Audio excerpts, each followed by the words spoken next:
Hello, you're watching Avenue X and welcome to another video on the game Black Myth Wukong. Today we continue our exploration of this game, Chapter 2, 风起黄昏, Yellow Sand, Desolate Dusk. This is going to be a very long video, as you can already tell. Not only did the map expand exponentially in size, the story also becomes a lot more complicated. There are longer and bigger maps in later chapters, but in terms of the story writing of the game, Chapter 2 probably is the best written, most complicated, involving most amount of characters and twists and timelines and locations story we have in the whole game of Black Myth Wukong. And as a Chinese drama reviewer, stories are my favorite things. So, we're gonna go into details for sure. Unless you've spent a lot of time while you're playing the second chapter reading all the portraits and figuring out who is who and how everything connects, it is unlikely that you can get a super clear idea about the story writing of the second chapter. So AmnioX here is to lighten your load and tell you the story and give you an interpretation, because there are still a lot of things left untold. I feel the game intentionally left those details out, and it's actually echoing with the theme of the second chapter, as it is the chapter where you go and find the second relic from Sun Wukong, which is related to hearing. 耳听怒 literally means the ear hears and angers. And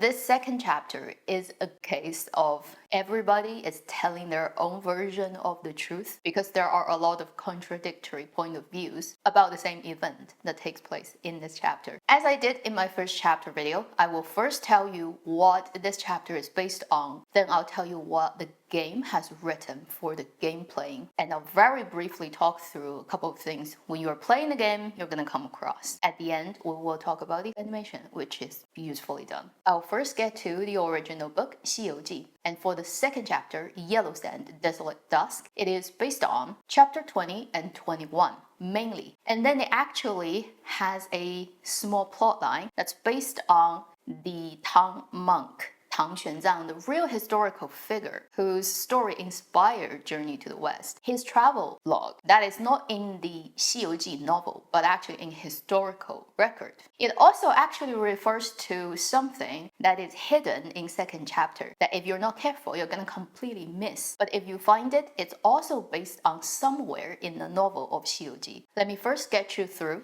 chapter 20 and 21, where the story takes place at Yellow Winged Ridge, 黄风岭. In chapter 20, we are already at a stage where the team is about to fully form. The pig, 猪八戒, has joined Sun Wukong and Tang Seng and the horse. They reached a place where they met an old man. The old man invited them to their home and talked about 30 miles out, there is this region called 黄风岭, Yellow Winged Ridge, where very strong wind blows constantly and it's really hard to get across. They very soon encounter their first 妖怪 challenge, a huge tiger called 虎先锋, Tiger Vanguard, who will be a very important role in the gameplay of second chapter. This tiger is very cunning. He knows a rather gruesome trick, which is skinning himself, taking his tiger skin off, put it on a stone, and the stone will turn into a tiger, where it fooled Sun Wukong and Zhu Bajie, and they thought that's the real tiger, so they attacked the stone while the real tiger transformed into wind and then kidnapped the Tang monk. He got the Tang monk back into the cave of his master, the yellow-winged sage, 黄风大圣. 黄风大圣 is somebody who actually has traveled and seen things, and he comes from quite prestigious background. He knows the Tang monk's reputation, and he warned the tiger, you should not harm the monk yet. Wait and see. If they come and give us trouble, and then we decide what we can do or not do. So this yellow-winged sage, as the boss of this region, is like the first chapter Black Bear. He actually knows about things. As he predicted, Zhu Bajie and Sun Wukong found the cave. They came to rescue Tang Seng, and the Tiger Vanguard jumped out and said, I'm gonna go and defeat them, and got killed by Zhu Bajie's nine-tooth rake. And that would be the end of chapter 20. Chapter 21, the yellow-winged sage came out of his cave confronting Sun Wukong. He uses a trident and fought with Sun Wukong for 30 rounds. It's another equal battle where they cannot see who really wins. Then this 妖怪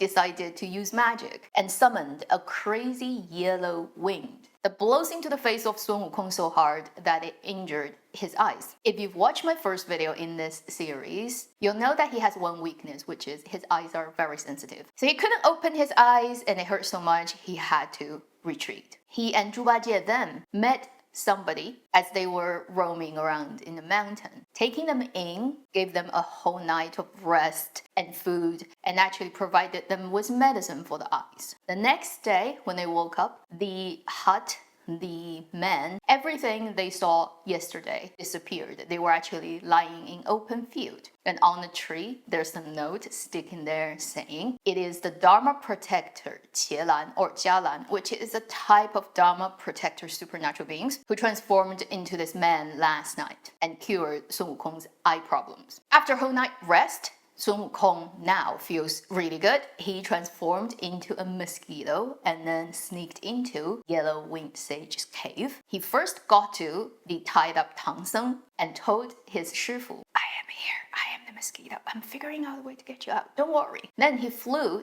to Yellow-Winged Sage, who is having conversation with his subject. He heard them mentioning the only thing that this Yao Guai is afraid of is somebody called Lingji Bodhisattva. Sun Wukong got out of the cave, walking in the mountains, trying to figure out how to find this Bodhisattva. Then he came across an old man who pointed literally his way to where to find the Bodhisattva. And this is a mythological figure. Li Changgeng is his name, but his title is actually 太白金星 Venus. Venus in Chinese mythology was a woman for a long time until closer to today, around Ming Dynasty, he started to change his gender somehow in mythology and eventually turned into an old man. One of those interesting things that happened in the evolution of a mythological character. Now Sun Wukong knows where Lingji Bodhisattva is. He went there and had a conversation with Lingji Bodhisattva. The Bodhisattva told him that this yellow-winged sage, Huangfeng Dasheng, is actually a sable, and the Bodhisattva has two treasures. One is a staff called Fei Long Bao Zhang, Flying Dragon Staff. The other is called Ding Feng Zhu, Wind Tamer. Is the game translation a ball or bead that can freeze wind. He says both of these two things can work. I'll come with you. You lure him out, and I will use my treasure to tame him. So Sun Wukong, with the Bodhisattva, went to the Yellow-Winged Bridge, and as he planned, got the Huangfeng Dasheng out of his cave. They fought, and the Bodhisattva was in the sky on the cloud. He checked out his treasure, the Fei Long Bao Zhang, and it turned into a dragon mid-air and grabbed onto this Huangfeng Dasheng rat, threw him to the ground, and defeated him and turned him into his original form, which is a big yellow-furred rat. Sun Wukong again wants to kill this rat, and the Bodhisattva stopped him, saying this is a rat that has been cultivating for many years under Ling Shan, Ling Mountain. You can translate that as spiritual mountain. It is supposedly where Buddha is. And this yellow-furred sable / rat, he drank from a glass chalice of the offering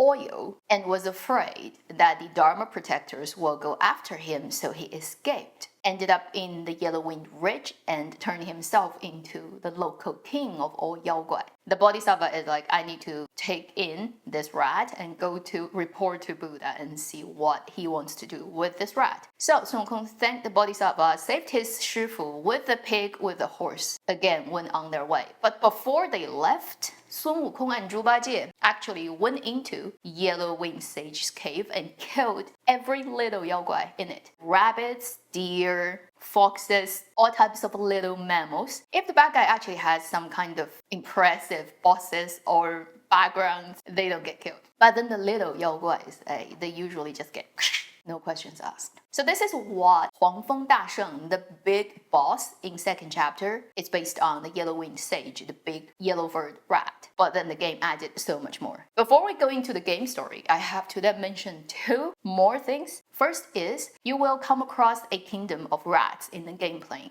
And this is Game Science's writing that does not exist in the original 西游记 story of Yellow-Winged Ridge, but it does exist as a travelogue of a kingdom that Tang Xuanzang came across on his trip from Chang'an to ancient India that took place from 629 to 645. And in one chapter, he talked about a place called Yutian, an ancient kingdom that exists in current Xinjiang region of China. And supposedly this ancient kingdom is actually founded by ancient Iranian Saka people who are Buddhists. In English, it's often referred as Godam, and a couple of different words that will have that similar pronunciation. There's a legend in this kingdom that once it had a lot of enemy troops stationed on its border trying to attack it. That's from Xiongnu, the very well-known group of nomad people in human history that are really good at wars and fighting. The enemy troops outnumber the Yutian armies by a very big number, and the king was really worried. He has heard that in the desert, there's always this legend about a rat deity. So he made this big offering with incense burning and food and fruit offering, prayed to a rat deity in the desert, helping them to win the war. On the same night, he had a dream. A huge fat rat came to him and told him, I am the deity of the rat that you pray to. Don't worry, I'll help you win the war. What you need to do is tomorrow before daybreak, charge at the enemy army and you will win. I will help you. So, before daybreak next morning, the king arranged his armies and initiated a surprise attack on the enemy. The enemy soldiers were completely unprepared and still asleep. When they woke up and trying to get their armors and weapons ready, they realized everything has been bitten through by hundreds of thousands of rats that came out of nowhere, including their bowstring, including the chain, mail, links, and every other thing imaginable, so that their weapons are completely unusable, their armors cannot be worn, and they're completely caught off guard, so they lost the war. And this little kingdom managed to survive. Because of that, the king built rat temples, and then generations after generations made sure that his citizens would always offer to the rat deities in the desert. Also, in the book 西游记, there was a very brief mentioning of an ancient kingdom called Sihali, which is supposedly to be in the west, and it's where the sun sets. And it's only been mentioned once, and there's no real plot that happens. But since it's been mentioned in the book, that's why the writers of the game used the 大唐西域记 record of this rat god and the kingdom, and the mentioning of Sihali, and mixed them together and created the Sihali kingdom in Chapter 2 storytelling. Also, I have to tell you another part of the secret plotline that started to happen in Chapter 2. There are 4 dragon bosses through the game that are hidden in Chapter 1 to 4. They simply name them by their color: the red, the black, the cyan, and the yellow. But you have to play through Chapter 1, go into Chapter 2, find an important prop in Chapter 2, then you can beat the Chapter 2 hidden dragon,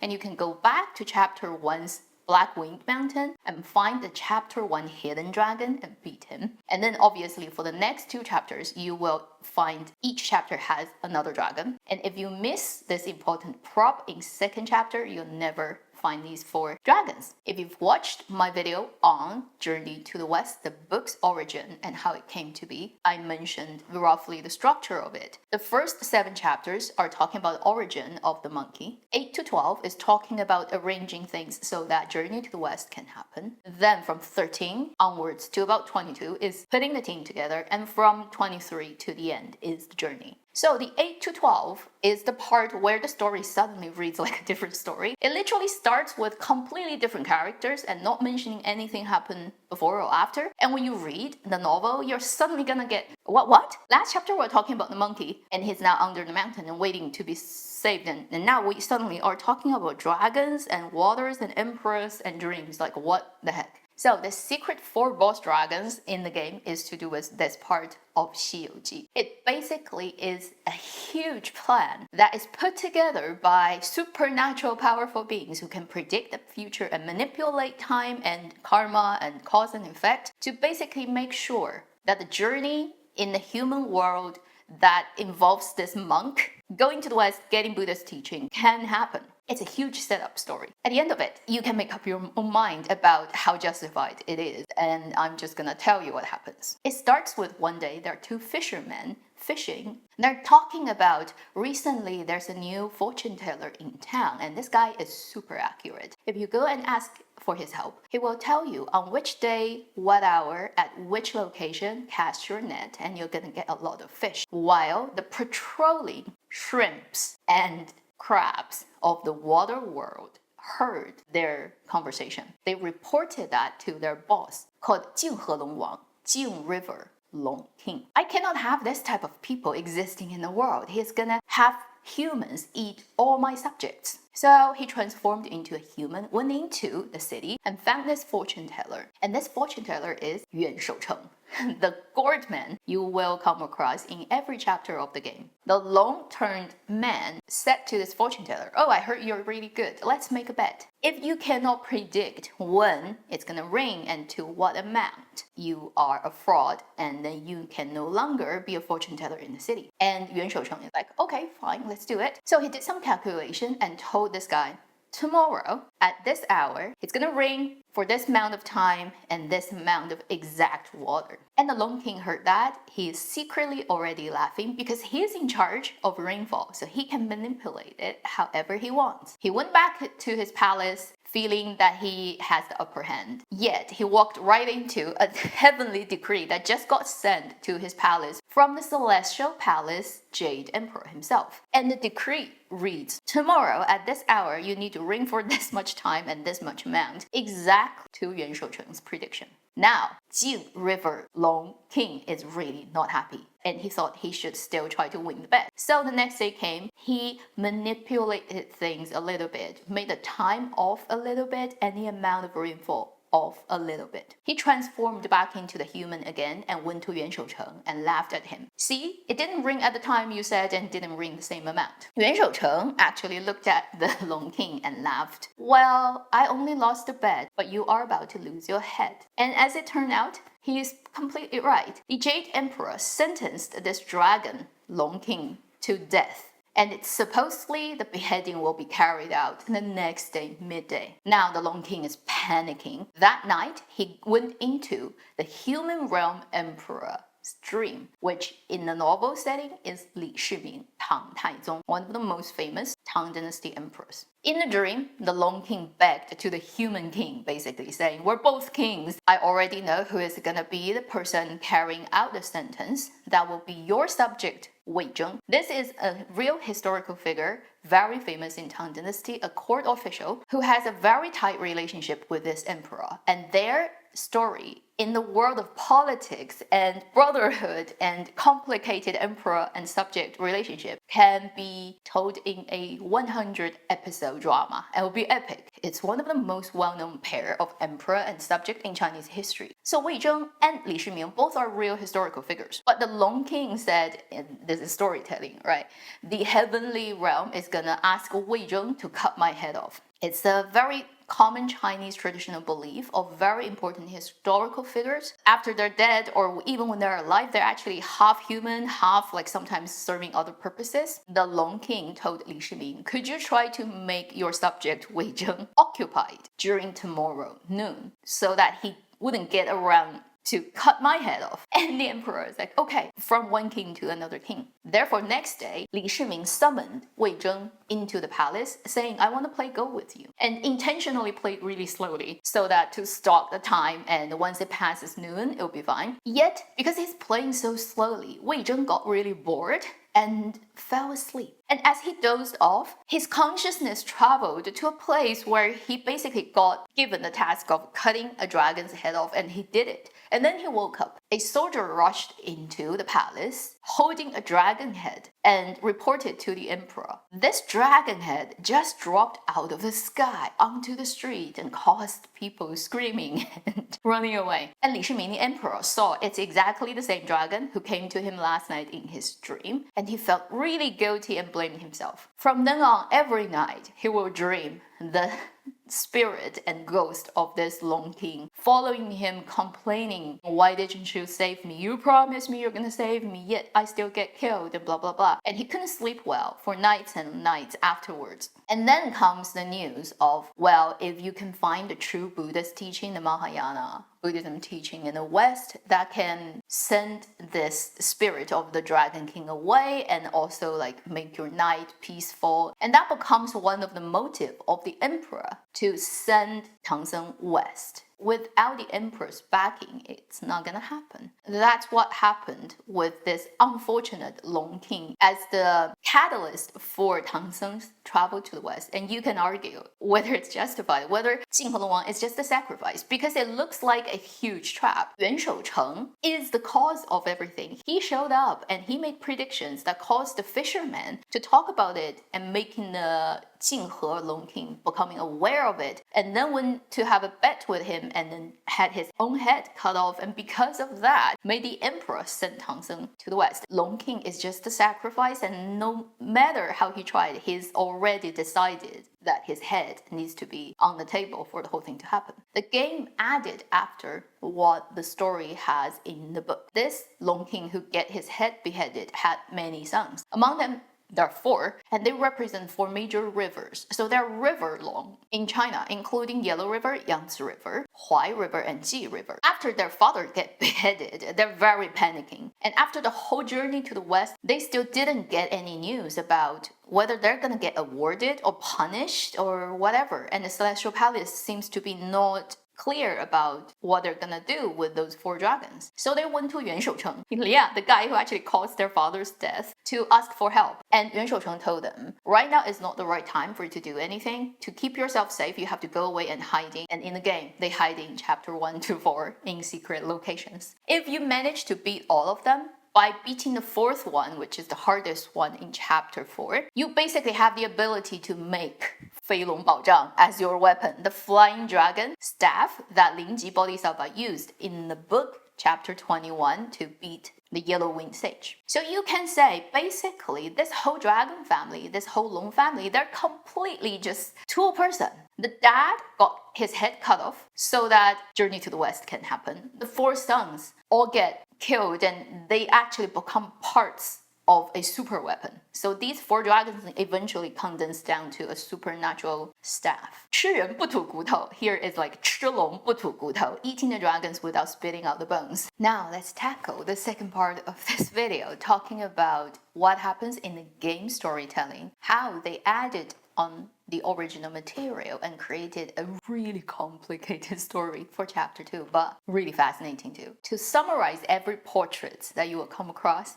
in second chapter in the game, and to make it really clear for you to mentally configure how things happened, it needs to be told time-wise 2 sections, and location-wise also 2 places. Current time would be the game player time. When you enter the game, you arrive at the scene and you are at what point of timeline. Then the past would actually have 2 stages. One is very distant past, and one is the past where Journey to the West, Sun Wukong's journey with Tang Song happened. So think about time-wise, it's past 2 chunks and current 1 chunk. Then in terms of location, obviously the biggest location and where things mainly happen is Huangfengli, 800-mile yellow-winged ridge. And then there's another location which actually exists in legend and distant past. You can access as a secret map. But it's not in Huangfengling, it's not current time, it's in distant past and a different location, and it's basically time travel. So these are the 2 locations you're going to come across.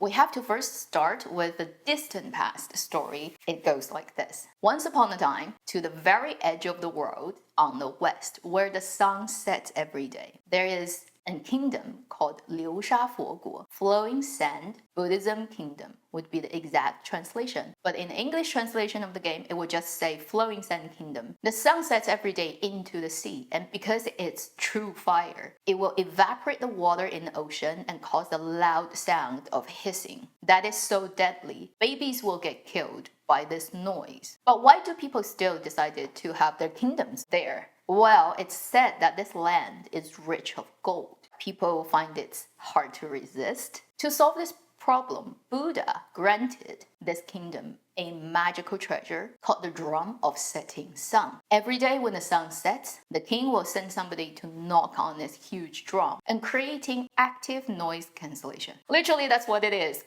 Of ancient technology. Because of that, the people of this kingdom are all Buddhists and they all pay offerings to Buddhism temples. Over time, the king got jealous. He found everybody believed in Buddha more than believed in him as a secular ruler. Some of his subjects are also quite cunning. They notice their sovereign is in such a state to gain for themselves. They suggested to banish all the monks and then take down all the temples, which he did. He also changed his kingdom's name from Flowing Sand to Sihali. Things were good for this king for a while. Then one day, when they knock on the drum, a huge insect coming out of the sand, wreaking havoc, killing people. And this magical insect is a huge beetle with a Buddha head on its back, and it's so strong that nobody can beat it and there's no way to get around it. If they don't knock on the drum, babies will get killed by the noise. If they do, then this insect will come out every day and go around their kingdoms and eating people. The king had to stop his eradication of Buddhism in his kingdom and hoping things can turn around. But still, every day when they knock on the drum, the beetle will come out.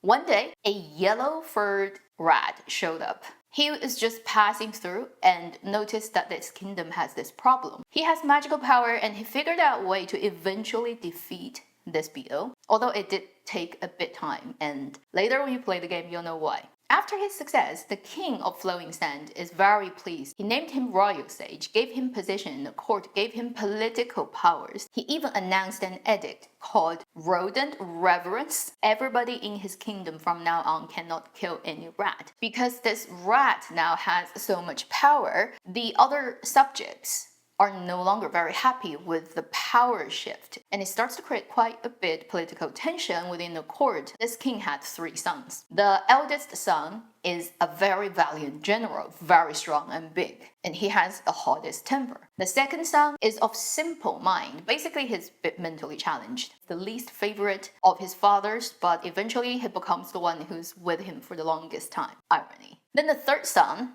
is both good at fighting, also at poetry, anything to do with knowledge learning, and he's also a Buddhist. Because of this problem with the rodent having too much power in court, the youngest son eventually decided to leave their kingdom and go to the west to seek Buddha's teaching and disappeared. And you will find him in chapter 3. The eldest brother, because of him being a super strong general and always feeling he is the most entitled one, he didn't like the rodent very much, and one day things got out of hand and he openly showed his disrespect to his father and the rodent and got sent into prison. One day, his food didn't get delivered to his prison cell. He broke out of his jail, got into the court, and realized everybody has turned into rat. All the subjects, even his father. And this prince went crazy and started to chopping up all the rats, thinking that these are all yaoguais. Then somebody held a mirror and showed himself in the mirror to this prince, and he realized he himself has also turned into a huge fat rat. Seemingly overnight, everybody in this kingdom has turned into a rat.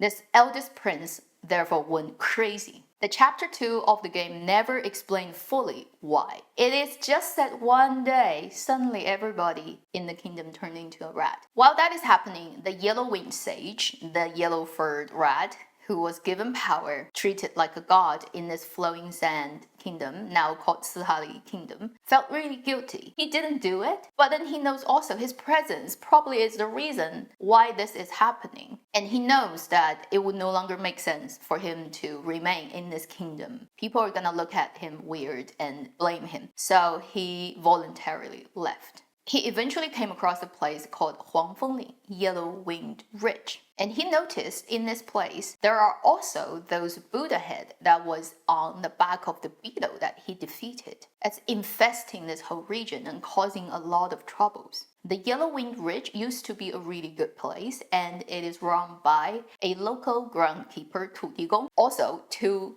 mountain god. But ever since this Buddha head showed up, on the ground, it started to cause a lot of problems. It's like a virus that has infested and then changed the nature of a lot of stone jing. And even the most brave stone vanguard tried to challenge this Buddha head and actually got taken over by the parasite of the Buddha head and turned into really hard to deal with bad demons. The mountain god of this region are called 石父石母, the mother of stone and father of stone. And they cannot defeat those Buddha head. 黄风大圣, he had experiences dealing with Buddha head infested things. He eventually helped them to beat the biggest bad stone jing called 石敢当, which is another secret boss you can fight in chapter 2. And then absorbed his spirit and split it into two and gave half to the mother of stone and half to the father of stone. And because of the spirit of this 石敢当 is really powerful, it made these two mountain gods also a lot more powerful, and they can give birth to little stone jings in the mountain. The local groundkeeper 土地公 of Yellowwing Ridge, because he didn't take part in the war against the bad stone jing, so he didn't get any reward. And he got really jealous of the mountain gods, the stone mother and stone father. They have two pieces, I don't have any. So he tried to steal power from the stone mother. Halfway through that, got interrupted by other stones who are trying to defend the mother of stone. So he only absorbed parts of the power of the mountain god, but that's enough to transform him half into a stone and half human. So he ends up stuck in the state of being 石中人, man in stone. And he's also a funny character you come across in the game. You will beat him and then he will become a store where you can buy things from him at a really ridiculous price, twice as expensive as how they will be sold in other places. But there are a couple of items in his store that are really important, so you should buy them even when they're expensive. So that's talking about Yellowwing Ridge and its original inhabitants, who are all stone jing. So they are all cultivated from rocks. After he arrived, 黄风大圣, Yellowwing Sage, and solved the Buddha head problem, he got revered as a god. And the mountain gods also really respected him and called him sage. And he decided, well, I don't have better place to go and I'm loved here, so I'll just stay. And then for the Sihali kingdom, where everyone has turned into a rat, the people who are left alive eventually also found Huangfengling, this region, and then they immigrated here so that the Rat King, his eldest son, his second son, they all eventually moved to Huangfengling, the Yellowwing Ridge. So that's why when you play the game, all the little demons you have to fight along the way, they're mostly rats. And at this point, we're still in the past. And then timeline comes in where you will encounter the actual journey to the west pack of people traveling, and they walk past 黄风岭 and then ran into 黄风大圣 and caused 灵吉菩萨 to eventually tame this rat and took him to 如来. That's the 西游记 part, the chapter 20 and 21. Many hundreds years later is our current line where you come into the story. So what happened at the end of 西游记 and before your destined one showed up at Yellowwing Ridge? Although in the game not specifically clearly written, it's likely that during the effort to kill Sun Wukong, arranged by the Celestial Palace and also the Lingshan, the Buddhism side of things, they summoned all the strongest Yao to come together and eventually beat Sun Wukong. That will include first chapter Bear, the second chapter 黄风大圣, and then in third chapter, fourth, and fifth, you'll come across different characters. And after they won, they each got rewarded with one relic of Sun Wukong. So the bear got the eye, Yellowwing Sage, the rodent, got the ear, and later you'll find out different people getting different rest of the relics. After this rodent take part in the fight against Sun Wukong, he decided he wants to return to Huangfengling because Lingji Pusa, Lingji Bodhisattva, is who tamed him and also took him to Buddhas and is like his shifu, but he doesn't really fully and really respect this person. With a surprise attack, cut off this Bodhisattva's head. Exactly what happened, nobody knows, and the story is very vague about that. But basically, the headless person you're going to come across at the beginning of chapter 2 is the Bodhisattva who does not have a head. And then this rodent took the head and thinking that it is a bodhisattva head, so it has power, he can use it as a furnace to put the ear relic of Sun Wukong into it and trying to extract power from it. he is completely consumed by having that work out. He created this tornado you will see when you first arrive. He completely closed himself off and no longer take care of any of the businesses. And this mountain range still has Buddha head scattered, has a lot of stone, yao, running around and hitting you. Also a lot of rats. And then you have the big tiger vanguard who is eating all the rodents because he really likes to eat rats. And even when the king of the rat, who was initially the Flowing Sand Kingdom's king, complained to Yellow-winged Sage, saying, "Your vanguard tiger is eating my subjects," because now the rodent is completely focused on dealing with the relic, he didn't care. And that's what the state of Huangfengling,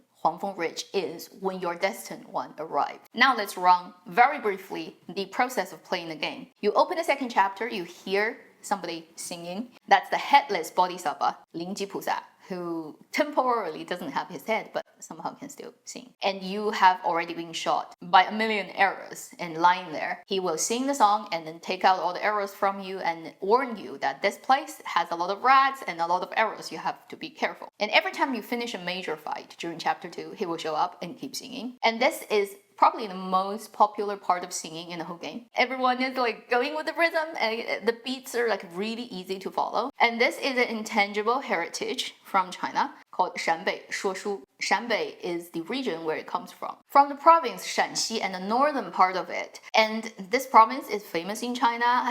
People usually joke about it being basically an inland version of the British Isles. Size-wise, almost the same. Even the outline-wise, almost the same. And there are a lot of things that are very similar about these two places, weirdly enough, although they're completely unrelated. And if you listen to the English dub of this character, he would have the northern accent of Britain, like this was Scottish accent going on, and it's just funny. Anyway, this performance, Shanbei, so region, 说书 is speaking out a story that has a long history in China. Different regions have their different version, but this is particular to this region of China. And the singer would be holding a sanxian, 3-string instrument, plucking instrument, and then they would also have bamboo clapperboards tied to their shin. So they will be doing this with their leg. They will literally be raising their calf constantly so that the bamboo would give them the rhythm. So they're basically playing 2 instruments at the same time, and they'll be telling stories. Usually every line is 7 characters. And the person who actually singing for the character, who's been doing it all his life, and you can find his video very easily now on YouTube. Somehow it's a very ear-warming type of music. Once you hear it, it's in your head. The history of it kind of proves that it really works on humans. And I guess when the game came out, so many people are just like so interested in this style of singing. Also shows you it just works on human brain programming. During the game playing, you are gonna come across the second frog, which I mentioned in chapter 1. You need to find him. You would also come across the rat Father King and the rat Second Prince, who you would fight as a double boss at the same time. And depending on whether you kill them both or kill one before the other, you're actually gonna get different things. If you want to collect all the spirits of those bosses after you fight, you absorb them, then you have to kill the father first and then kill the son. If you kill the son first, the father is gonna run away and you're not gonna get that spirit thing. So if you wanna do a full collection thing, then you have to play it in that order. You'll fight a couple of smaller bosses,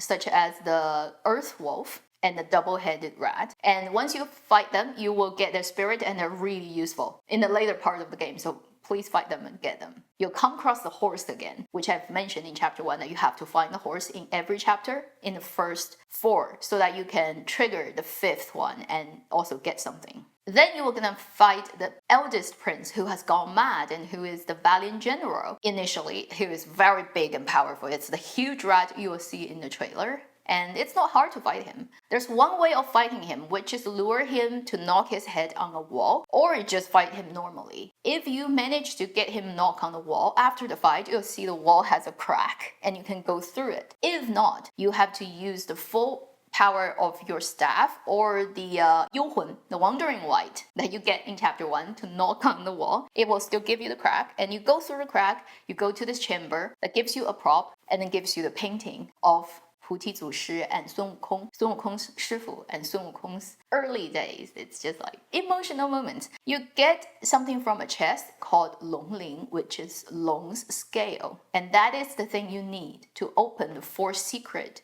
dragon bosses. If you don't get this, then these 4 bosses will be completely hidden. If you do fight the second chapter and first chapter dragon, the second chapter is the black dragon. Chinese is called Xiao Li Long, and he's a very fat dragon with twin hammer. He'll be knocking on the ground very rhythmically. You have to try to dodge that. He will do it twice during the boss fight, and it's very hard. And then the first chapter is behind the waterfall. You also go in and you find the red dragon. He has 3 incense burner on his back. You beat the dragon by destroying these 3 incense burners. As for chapter 3 or 4, we will talk about them when we get there, but those are the hidden dragon bosses. You would also fight the Mother of Stone. The Father of the Stone has left not so long after he got the spirit of the Shigandang, and we don't know exactly what happened, but in chapter 5, you're gonna come across him in a different location. And also, in this place, you're gonna come across the second placed in map by Yang Jian's, his subordinate general. This time, not a white snake anymore, but a yellow-robed boar with very long teeth. You first came across this person, he is drunk. You go to the mending stone to pay a hefty sum to buy something, and then give it to this boar, and the boar will be waking up from the drunkenness. And then you will meet him later again in front of the temple where you fight the tiger vanguard. The third time you come across this boar, he's on the hill, and you fight him, you win. He allows you to go through this windy wall, and you end up somewhere time traveled and space traveled. At the time when the flowing sand kingdom is under attack by this magical beetle that came out of the sand every time they knock on the drum, you are going to be the person who helped Huangfeng Dasheng back then, the yellow-winged sage, the rodent, beat this big beetle. But before that, you have to first beat the original tiger vanguard, which is in 西游记, the tiger who peeled his own skin off and tricked Sun Wukong and Bajie and eventually got killed by Bajie's nine-tooth rake. And you will come across him and fight him first. Then you fight the beetle with the help of yellow-winged sage. And then you will get the 应风珠 wing tamer from this fight, and that will help you to defeat current yellow-winged sage. The irony of the story. You used to be buddies, you fight the bad guy together, and now you're gonna have to defeat your old pal. Also, when you fight the original Tiger Vanguard, you'll hear him say that he has 2 sons, which would be the current game timeline, the 2 tigers. One is the Tiger Vanguard. You will fight in the Bloody Pool. That's very famous for the game now. Everybody has seen that. He's a really strong and fast tiger. The other is a secret tiger who is his younger brother, that if you don't do side quests, you will not find in the map. With this much complicated content, we have still, yes, 2 side quests in this game. One is along your way of exploring the map. If you find the Buddha head lying on the ground, and if their eyes are glowing, you go and collect their eyes. You collect 6, which the whole map actually has more, but once you finish 6 of them, you will hear this chanting that change. Initially, it was just a very slow Buddhism sutra chanting when you get close to the Buddha head, but once you collect 6, the sound will start to change and go really fast. Then with those 6 eyes in your inventory, you can now go to a part of the map where you can see a big stone. You touch on the stone and the stone turns into Shigandang, which is the bad stone jing that got infested by the Buddha head. You will fight him. It's not very complicated to fight him like that version, but it's fun because there's gonna be another stone, little one called Stone Vanguard, who hates Shigandang, and they will fight first. So you're just gonna be standing on a rock and watching them fight and do nothing until the bigger one beats the smaller one, and then you go beat the bigger one. Also, the second quest line is to do with the Tiger Brothers. In the time gap between the end of Journey to the West and you showing up in the game, these 2 tigers were living in Huangfengling, yellow-winged Ridge. The older brother is the bigger and stronger one, and the younger one is never as successful and strong, but he's a little bit jealous of his elder brother because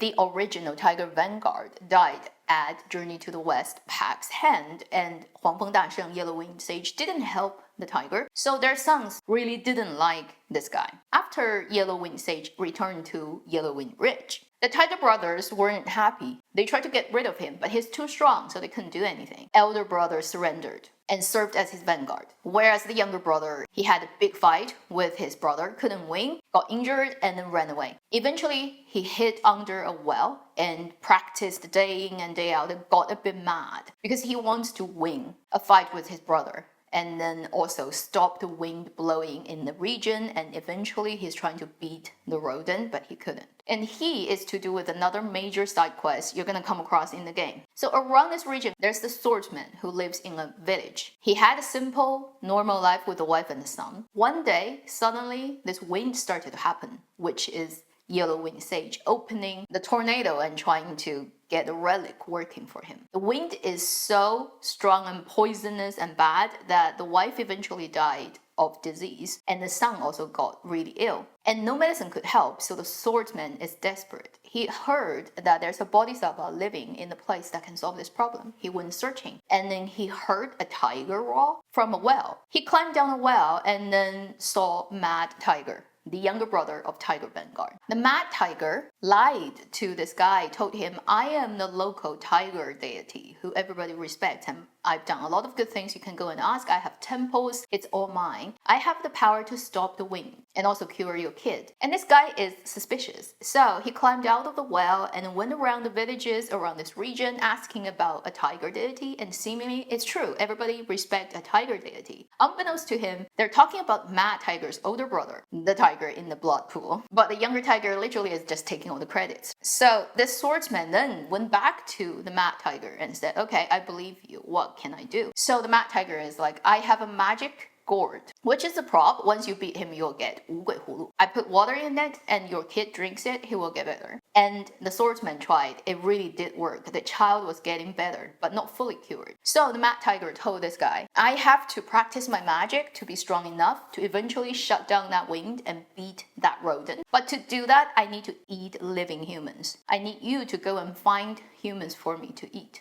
The swordsman felt really conflicted, but he eventually decided to kill innocent people so that first his son can get cured and second the wind can get stopped. He started to lure villagers into the well and get them killed, and the tiger eats them. Over time, the villagers realized something's off. So one day when he's not home, the villagers rounded up his kid and then killed his child. When he returned, realizing his kid is dead, he took his sword and then cut down everybody in his village, and then he disappeared into the sand. In the gameplay, you'll come across him on the bridge. He's very strong, very fast attacking. If you win the fight, you will get a 波浪鼓, rattling drum. This guy, when you fight him on the bridge, just be careful because when everywhere is air wall in the game, this part doesn't have it. Fall off the bridge, you die of the fall, and a lot of people didn't know that's gonna happen. Anyway, once you get the drum, you have to go to 3 locations on this map in a particular order, and you'll hear the ghost of the child, and the visual will turn into black and white, and eventually you will find his spirit showing up by the well and jumping in.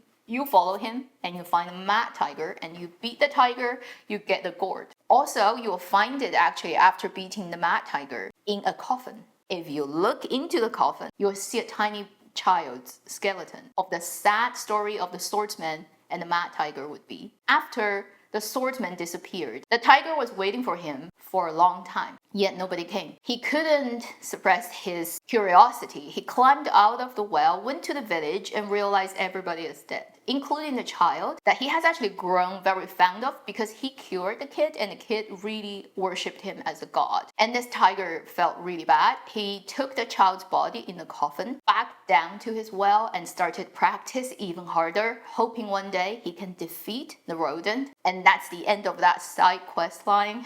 Very heartbreaking. That's everything you have in chapter 2. Until you eventually finish all the little bosses fight, you will go to the tornado and finally fight the current yellow winged sage, the rodent, who is now holding the Buddha head throughout the whole fight because the relic is inside and he's trying to extract it but still couldn't succeed. And he has been completely polluted and corrupted by the power of it, that he's no longer the good rodent hundreds and hundreds of years ago when he defeated the beetle in the Flowing Sand Kingdom. He's now the bad guy you have to fight and defeat. And using the Wind Tamer that you actually time travel to get from the younger him. You know, like this is so sad a story. After beating this final boss, the headless singer will show up. Taking the head, put it back on his shoulder, and now you see he's actually Lingji Bodhisattva. And this Bodhisattva is not a real Bodhisattva in canon Buddhism. This is completely created in the story of Journey to the West. So he is a fictional character. And if you look at what kind of power he has, and then usually how he gets depicted, he's likely to be a bird. Like the species of his original form is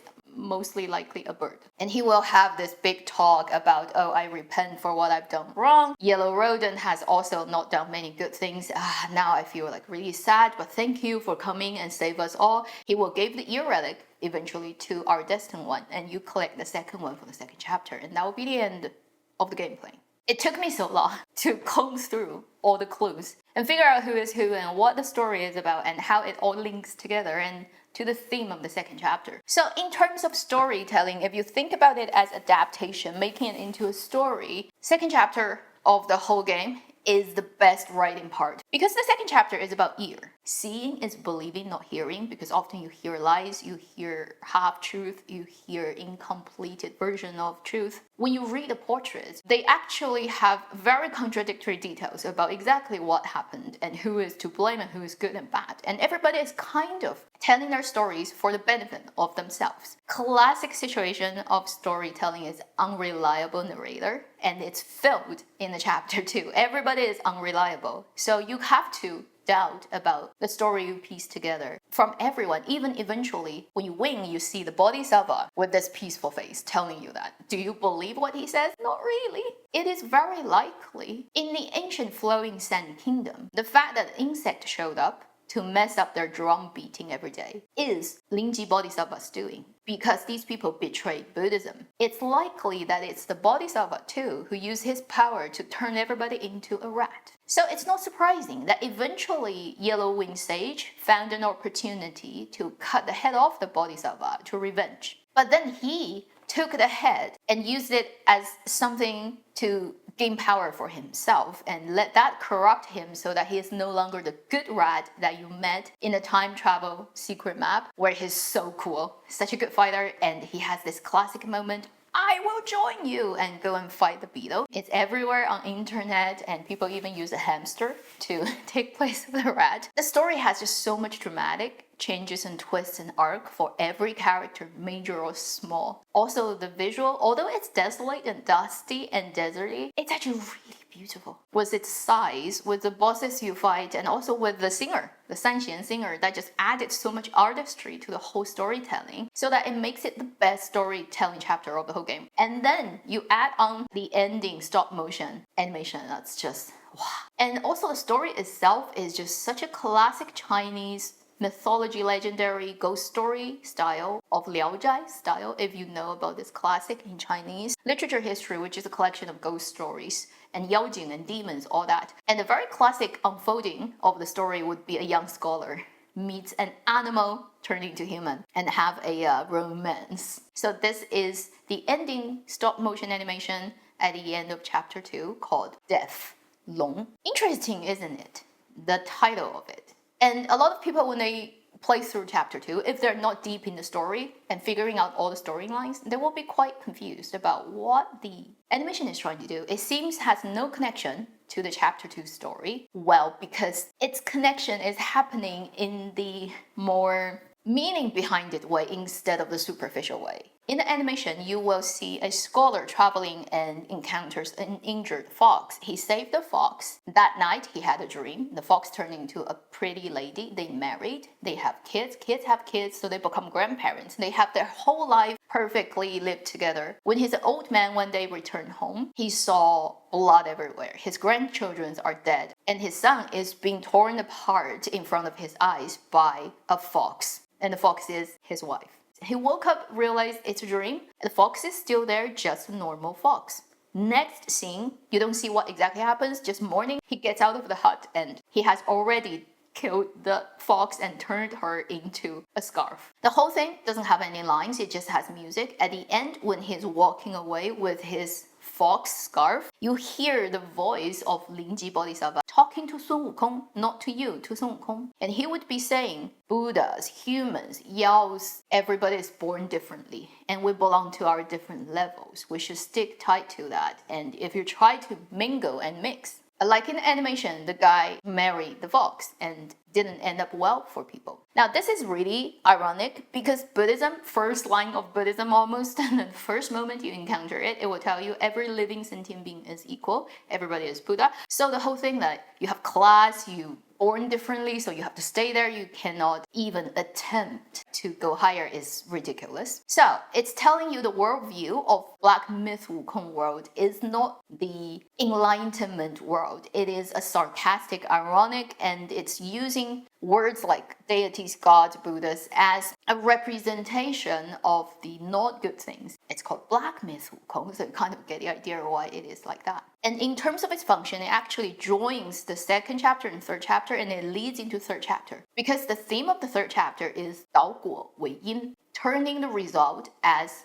the reason. You have a reason happening first and result, but if you set it up, pretty much like how Yuan Shoucheng set it up the Long King, or in the third chapter, how Huang Mei set it up all the villagers at the ending animation of third chapter. In the second chapter, you can say it's also a 导果为因. It is this guy who had this dream, and then he preemptively struck this fox, although it hasn't happened, just because he dreamed of it, using that as his reason to kill the fox. So it's linking these two chapters in that way. Also because the fox, the scarf, will show up in the third chapter as a side quest, and the spirit of the fox never left. Will ask you to help her figure out why the scholar killed her. And at the stage of third chapter, this scholar is already an old man, a monk in the temple. And you will have to do that side quest to get this line sorted out. In terms of the execution and technicality of the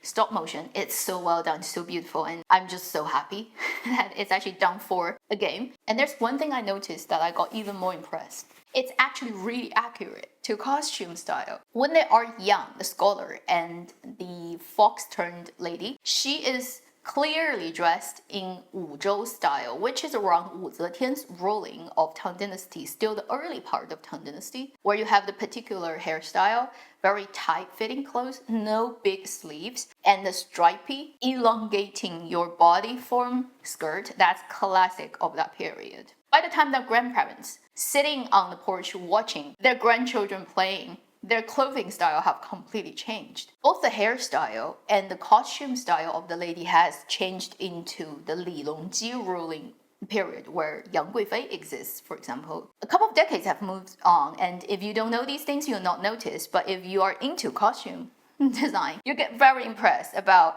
even in such a small thing that you don't have to be accurate about costumes at all, they are actually following in real time. The guy is also dressed in this classic Tang Dynasty fashionable guy style with futou, with this type of robe, actually rounded collar robe that actually has the front side open. So one button is closed, the other is open, so it flips over and showing you the inside, which is usually even more colorful style, and it's just classic Tang Dynasty clothing style, and I wasn't expecting I'm gonna see that in stop motion. Thumbs up for the team of game science. So that will conclude everything I want to say about the storytelling of second chapter of Black Myth Wukong, Yellow Sand, Desolate Dusk, a very impressive and huge chapter. And if this video gets so long, I apologize. Thank you for watching X. Hope you've had a good time. I'll see you in my next video. Meanwhile, live long and happy game playing.